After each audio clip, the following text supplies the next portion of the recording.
салом тамошобинони азиз, ман Хиромон Бақозода нашри имрӯзаи ахбори озодиро тақдими шумо мекунам. Имрӯз 13 сентябр аст.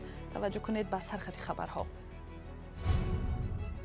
Президенти Украина умедвор аст ки бо кӯмаки ҷомеаи байналмилалӣ таҷовузгарони русро аз тамоми кишвар пурра берун хоҳад кард.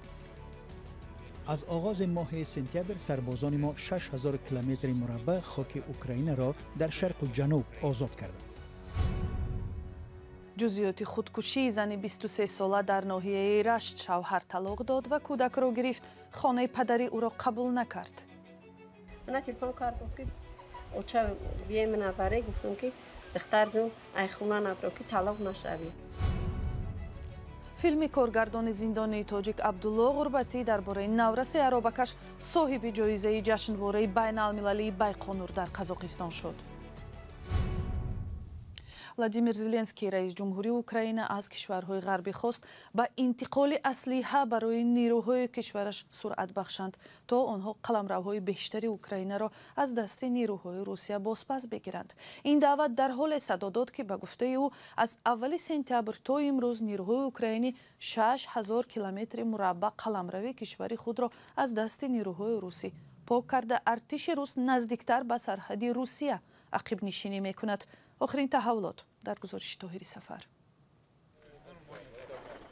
با عقب‌نشینی هزاران سرباز روس از شمال و شرق اوکراین، واحدهای مینه‌چینی روز دوشنبه با پاکسازی روستاها از مواد ترکنده آغاز کردند. ویدیوهایی که رویترز به دست آورده است کاری آنها را نشان می‌دهد، هرچند واقعیت این نوارها را مستقلانه تصدیق کردن ناممکن است. رئیس جمهور ولادیمیر زلنسکی گفت از زمان آغاز عملیات جوابی در همین ماه نیروهای اوکراین هزاران کیلومتر مربع را از دست نیروهای روسیه بازپس گرفتند. از آغاز ماه سپتامبر سربازان ما 6000 کیلومتر مربع خاک اوکراین را در شرق و جنوب آزاد کردند و به پیش حرکت می‌کنند. عقب‌نشینی روسیه در شمال و شرق کشور از جمله از پایگاه اساسیش در روز شنبه یک شکستی سخت از زمان آغاز جنگ به حساب می رود، ولی نیروهای روسیه هنگام عقب‌نشینی با موشک به ایستگاه‌های برقی ضربه زده مردم را از نیروی برق محروم کردند. رئیس ولایت خارکوف گفت کمش 1 نفر کشته و چند تن دیگر مجروح شدند. مسکو حمله ها را شرح نداده است، ولی در گذشته می گفت که غیر نظامیان را هدف نمیگیرد. ولادیمیر زلنسکی از غرب خواست انتقال اسلحه را سرعت بخشند تا سربازان کشورش قلمروهای بیشتری اوکراین را از دست نیروهای روسیه بازپس بگیرند. دیروز و امروز ارتش روسیه به زیربنیادهای برقی اوکراین ضربه زد. صدها هزار اوکراینی‌ها بی نیروی برق و در تاریکی ماندند. بناها، شفاخانه و مکتب‌ها و زیربنیادهای کمونالی. امریکا و شریکانش با ارزش میلیاردها دلار به اوکراین اسلحه دادند که به گفته کیف برای مانع شدن به پیشروی نیروهای روسیه کمک کرد. انتونی بلینکن وزیر امور خارجه امریکا گفت نیروهای اوکراین با مدد غرب پیشرفت‌های چشمگیری کردند. آنچه آنها انجام دادند نتیجه برنامه‌ریزی روشمندانه بود. البته از کمک چشمگیری امریکا و کشورهای زیادی دیگر بهره بردند که می‌کوشند اوکراین تجهیزات لازم برای عملیات جوابی را داشته باشد. روسیه از آغاز جنگ در اوکراین در ماه فوریه تقریباً 5/1 خاک این کشور را اشغال کرده است. مسکو این جنگ را عملیات مخصوص برای غیر نظامی کردن و پاکسازی آن از فاشیستان مینامد. таври ҳамкоронам хабар доданд, Украина дар ҷанг бо Русия пешрафт дорад ва умедвор аст ки нирӯи таҷовузгари Русияро аз тамоми қаламравҳои ин кишвар берун хоҳад кард. як таҳқиқоти бахшҳои тоҷикӣ ва қирғизии радиои Аврупои озод, радиои озодӣ маълум кардааст, ки Русия садҳо низомиашро аз Тоҷикистон ва Қирғизистон ба ҷанги Украина бурдааст. Русия дар ин ду кишвари Осиёи марказӣ пойгоҳи низомӣ дорад. ҳамкорам Муъмин Аҳмадӣ бо натиҷаи таҳқиқот шинос шуд ва ҳоло дар студия бо мо аст. Салом Муъмин. آماری دقیقی هست که روسیه چقدر سرباز و افسرش را از تاجیکستان و قرقیزستان به جنگ ضد اوکراین برده است و سفربری آنها از کی آغاز شد؟ سلام بینندگان عزیز. بله، دو تحقیق جداگانه بخش تاجیکی و قرقیزی معلوم کرده است که پس از آغاز جنگ روسیه با اوکراین سفربری نظامیان روس از این دو کشور آغاز شده است. خبرنگاران رادیو آزادی با کارمندان پایگاه و افراد نزدیک با آنها صحبت کردند. طبق گفته آنها از تاجیکستان تقریبا از 1000 تا 1500 سرباز و افسر پایگاه 201 روسیه به جنگ اوکراین برده شدند. روسیه در شهر بختر ولایت ختلان و شهر دوشنبه پایتخت کشور پایگاه دارد. در گذشته شماره نظامیان پایگاه 201 روسیه حدود 6-7 هزار گفته میشد. مسئولان پایگاه نظامی روسیه این را شرح ندادند. در قرقیزستان هم به نوشته همکاران ما عین چنین چیز مشاهده شده است. در پایگاه هوایی روسیه در کنت ساکنان پیش از آغاز جنگ از 300 تا 500 نظامی را مشاهده کردند که در خیمه ها میزیستند. حالا خیمه های آنها کنده شده است و همصحبتان بخش قرقیزی رادیو آزادی گفتند که آنها به جنگ به روسیه رفتند. اکثر نظامیان روسیگی که در قرقیزستان بودند ساکنان جمهوری توبای روسیه می باشند. بخش قرقیزی رادیو آزادی اسم چند نفر آنها را نیز پیدا کرده است که در جنگ با اوکراین کشته شدند. مومین، نظامیان روس پیوسته در تاجیکستان مشق‌های مشترک انجام می‌دهند. آیا پس از جنگ روسیه با اوکراین در تاجیکستان چنین مشق‌ها انجام شده‌اند؟ خیرامان، پایگاه روسیه که تا سال 2042 حضورش در تاجیکستان تمدید شده است، دلیل بودنش در این کشور را تامین امنیت منطقه می‌داند. با آغاز جنگ در اوکراین که اینک نیم سال می‌گذرد، با شرکت نیروهای روسیه در تاجیکستان تا حال یگان مشق مشترک نظامی انجام نیافته است. این در حالی است که سال 2021 روسیه و همپیمان‌هایش از سازمان پیمان امنیتی دست جمعی در تاجیکستان یک سلسله مشق‌های نظامی برپا کرده بودند. مقامات رسمی تاجیکستان در مورد برگزاری تمرین‌های نظامی در ماه‌های نزدیک شرح نمی‌دهند، ولی یک نماینده پایگاه 201 روسیه در دوشنبه گفت ماه اکتبر در تاجیکستان با شرکت نیروهای این کشور تمرین‌های نظامی برگزار خواهد شد، ولی حالا معلوم نیست که آن انجام می شود یا نه. اگر چنین مشق‌های نظامی برگزار شوند، این نخستین تمرین‌های نیروهای روسیه در تاجیکستان پس از آغاز حمله به خاک اوکراین است. در تحقیقات رادیو آزادی خیرامان در این باره به تفصیل گفته شده است و من از بینندگان دعوت می‌کنم که متن پوره تحقیقات را در سامانه رادیو آزادی بخوانند. تشکر مومین. بینندگان ارجمند، تحقیقات بخش‌های تاجیکی و قرقیزی رادیو اروپای آزاد رادیو آزادی درباره شرکت سربازان پایگاه‌های خارجی روسیه در جنگ‌های اوکراین را در شکل مفصل در سامانه رادیوی آزادی بخوانید. برنامه را با گزارش از ناحیه رشت ادامه می‌دهیم. خودکشی یک زن جوان در ناحیه رشت ساکنان این منطقه را حیرت زده کرد. مهینه خال احمد یک ماه پیش خود را به دریا پرتافت و جسدش را 20 روز پس پیدا کردند. پیوندان شوهرش میگویند او بعد طلاق گرفتن دست به خودکشی زده است. مادر مهینه میگوید خویشاوندان شوهرش او را اذیت دادند. خبرنگاران رادیوی آزادی ضمن سفر به منطقه رشت این موضوع را پیگیری کردند. یک ماه است که این منزل ماتمخانه است. این زن در یک روز از 3 عزیز خود جدا شد. کلینش خود را به دریا پرتافت، پسرش را بازداشت کردند و نبیره را هم بردند.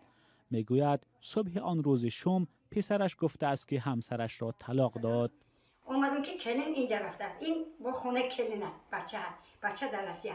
هر دومانم جور شده آمدم. بچه گفتم چی در شما کردن؟ من برام بچه را گفتم. احمق گفتم من بروز استیو لوبی کردیم کچکا کردیم بچه آباد کردیم چی احمقیت میکنی؟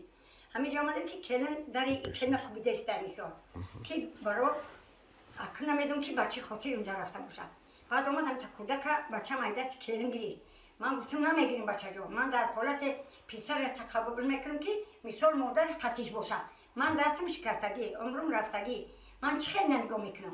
با گفته این زن بعد طلاق گرفتن کلینش چیزهای خود را جمع کرده میخواست به خانه پدرش رود، ولی خبر میآورند که مهینه خود را به دریا پرتافت. 20 مینوت تخمینا 6 مانجا. بعد کلینا گفتم که من روام کو چه خیلی چی گفتی کو خدا اومد بچه‌ش کرد. همین درد بر اومدیم همین درد من بیرون اومدم کلون تو هول نبر اومدم که رئیس محله خاک میروزی میگن آیم سو بلند گردل اومده همه توی منو داشتن بعد همجا ایستادم گفتم این چی میگفتم همه وقت یابده کودک اهمی صداویده اومد زن یکی ستون خشد او پرتو من نزده کنده نمیدونم کودک کی گرفت چی شد. روز 4 آگوست یک زن جوان خود را از بالای این پل به دریای سارباغ پرتافته به هلاکت رسید. جسد او را 20 روز بعد چند دهه پایانتر پیدا کردند. مدینه خالاحمد ساکن دهه خوجعلی ناحیه رشت بود.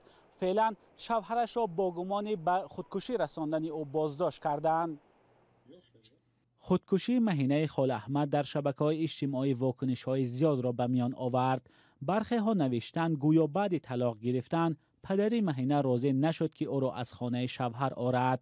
نظری که مادری مهینه رد می‌کند و میگوید شوهرش از قضیه خبر نداشت. وقتی خونه بیرونش کرده بودن دختر ما کودک گرفتن دختر ما خونه بیرون کرد کودک مینا دختر مینا رو خونده من تلفن کردم که اوچا بیای من برای گفتم که دختر جون ای خونه نبرو که طلاق نشوی به خاطری که تو کودک 4 ماهه دختر داری دو کودک در دست داری به خاطر عثمان گفتم عثمان گرفتین گفتم حقوق ندونه که عثمان بگیرن برای که کودک داری خونه حقیقت میشود. مهینه خالاحمد همگی 23 سال داشت و 2 سال پیش عروس این خانه شد. مرحوم یک فرزند داشت و منتظر به دنیا آمدن طفل دومش بود. خوشدامن ادعا دارد که کلینش فعل یکروی داشت و پسرش را طعنه می‌کرد. مادر مهینه برعکس خوشدامن و داماد را به اذیت دخترش گناهکار می‌کند. فعلا حادثه را دادستانی تحقیق دارد و سلطان نظرزاده شوهر مهینه خالاحمد با اتهام به خودکشی رساندن همسرش بازداشت شده است. مادرش به بیگناهی سلطان نظرزاده پایفشاری دارد اما جانب دیگر طلب دارد که دامادشان جزای سخت گیرد. سال 2021 وزارت کارهای داخلی تاجیکستان 518 حادثه خودکشی و قصد خودکشی را ثبت کرده است که نصف آنها زنان بودند. مولا رجب یوسفی، فرزان محمدی، آزادی، منطقه رشت. بینندگان محترم حالا توجه کنید به یک آگهی مهم. بیننده گرامی، ساعت پخش برنامه‌های تلویزیونی رادیو آزادی از روز 1 اکتبر تغییر می‌یابد. از آن روز به بعد پخش مستقیم برنامه اخباری آزادی ساعت 19 و یا 7 شام به وقت دوشنبه و ساعت 17 به وقت مسکو آغاز می‌یابد. لطفاً یادداشت کنید و به دوستانتان هم برسانید و با رادیو آزادی بمانید. فیلم روزنامه‌نگار 25 ساله تاجیک عبدالله غربتی که 3 ماه جانی با اتهام بحث برانگیز در بازداشت قرار دارد در جشنواره بین‌المللی فیلم‌های خردحجم سینمای بایقانور بهترین فیلم در بخش فیلم‌های حجتی نامیده شد. فیلم غربتی سرگذشت‌های تلخ عبدالرحمن نورس 13 ساله تاجیکی را بازگو می‌کند که در شرایط سنگین اجتماعی به جای مکتب روی مجبور است عرابه کشی کند. انور کنجباев پرزیدنت جشنواره سینمای بایقانور در یک صحبتش با رادیو آزادی به هنر غربتی بهای بلند داد. من میخواهم ساکنان تاجیکستان را با پیروزی فیلمی از حد کلان هموطنتان عبدالله غربتی تبریک کنم. این فیلمی بسیار صمیمی و یک فیلم واقعی است. هیئت داوران بسیار میخواستند با آن جایزه دهند و مکافات را در بخش بهترین فیلمی حجتی تقدیم کردند. من به سینمای تاجیکستان تمنای پیشرفتی بیشتر میکنم تا که فیلم های جالبتر ایجاد شوند و این فیلم هم جایزه های زیادی بین المللی بگیرد. جایزه را در نبودن عبدالله غربتی یک نماینده هیئت ایجادی فیلم از تاجیکستان گرفته است، ولی معلوم نیست که خود غربتی که از 15 ایون با اتهام حمله به کارمند پلیس و همکاری با سازمان‌های ممنوع در بازداشت است درباره برنده جایزه جشنواره بایقانور شدنش خبر دارد یا نه. در دوام مدت بازداشتش او توسط خویشاوندان گفته است که هیچ یک اتهام مقامات را قبول ندارد. حبس او و چند ژورنالیست و بلاگر دیگری تاجیک در 4 ماه آخر محکومیت جامعه جهانی را به بار آورد. و اخبار بیشتر از این را در سامانه آزادی و شبکه‌های اجتماعی فیسبوک، ادناکلاسنیکی و توییتر پیدا کنید.